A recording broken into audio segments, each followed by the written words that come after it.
Alright guys, today I'm going to be putting polyurethane motor mounts on my 2014 Q50 all-wheel drive. I'm going to take these air intakes out on both sides. It looks like it'll be easier to get the top nut on the motor mount. In my case, I also got to take my strut bar off, but most people probably don't have one of these, so nothing to worry about, but just going to get started. Alright guys, taking my intakes off for a little bit more of a pain than the stock ones, but just took them apart, put them to the side. I had to take the full air box off on this side to get this driver air box off, but that's no big deal. We can kind of see the mounts now. There we go, right down there. Right there's the top of the bolt for the mount. You can see it on the passenger side. The driver's side looks like that's going to be a pain. We got AC lines in the way. There's the top of the nut. You can kind of see it underneath that AC Freon line.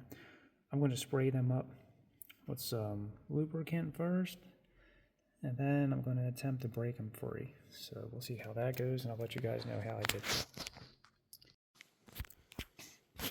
Alright guys, so I ended up taking just the whole air box out on this side too, just to give me a lot more room.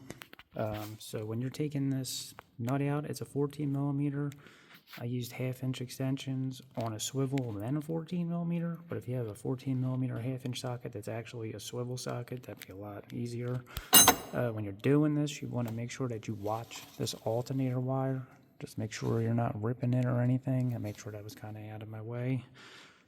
To initially break it free, I used a breaker bar.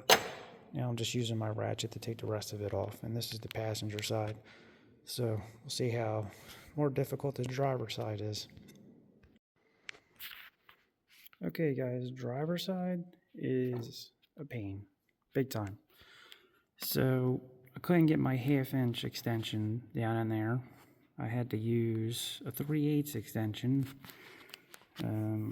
If you could see, it's kind of buried under the AC lines. Trying to see where I got my socket on, you guys can see.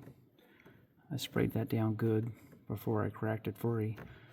But I ended up using a deep socket with an extension on there, but if I had the correct mechanic tools, I'd probably use like a mid socket 3/8 with an extension built into it.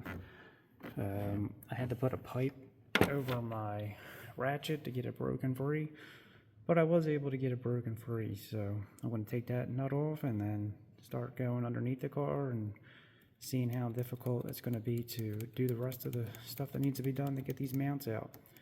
I had a guy on Facebook telling me that the control arms won't have to come all the way out to get the bottom nuts off, so hopefully that is the case, and I'm going to find out, so stay tuned. Alright guys, next step I did was I took the front wheels off, and I took these plastic covers on each side off. It's only 3 push clips, so you can see the motor mount. And that's probably, I'm assuming, how I'm going to have to take it out once I get the bottom bolts off. I'm assuming lift the motor up and pull it out from here.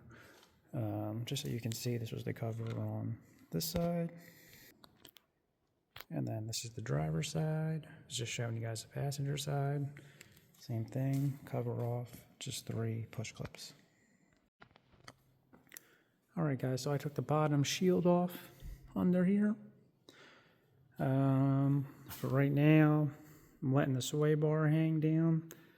That's just 4 bolts, 14 mils. I'm not sure if I'm going to have to end up taking the whole thing off, but we'll see. So on the passenger side, it looks pretty easy. So what I did was I took the control arm nut off, and then I just took the bolt out that far.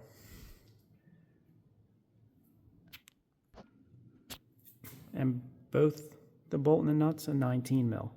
So you'll easily be able to get this nut off for the motor mount. On the passenger side, however, the driver's side, nut is on top of the control arm. So I know one guy mentioned about taking the whole nut and bolt off and then kind of prying down with the pry bar to try to get that off. I think that's what I'm going to try to do, but I'm going to do the easy side first and then tackle this side. Okay guys, as mentioned, I was able to easily get the passenger side nut off. That's a 17 millimeter nut for the mount. So the driver's side, I did take the bolt and nut fully out the control arm, pried on it down, but not to where it's going to come all the way out because it'll probably be a headache to get back in. And it looks like I'm able to sneak a 17 millimeter wrench in there. Highly doubt I'm going to be able to crack that bolt with just that wrench, so I'm probably going to double wrench it, crack it, and then I think I should be good.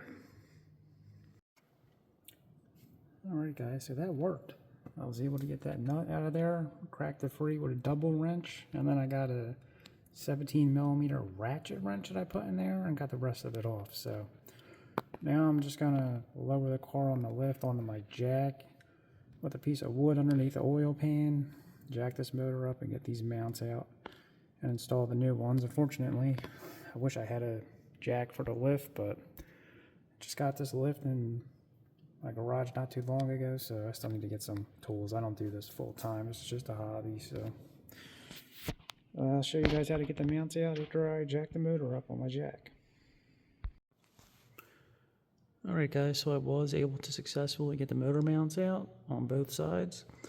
I definitely probably wouldn't recommend doing this without a lift. It's probably going to be way worse than doing it with a lift, but as you can see, I jacked up the motor with a piece of wood just to make sure I don't damage the oil pan, especially my brand new Z1 oil pan I got under there. But I'm just going to keep this as a removal video because some people might not be installing Z1 mounts in here.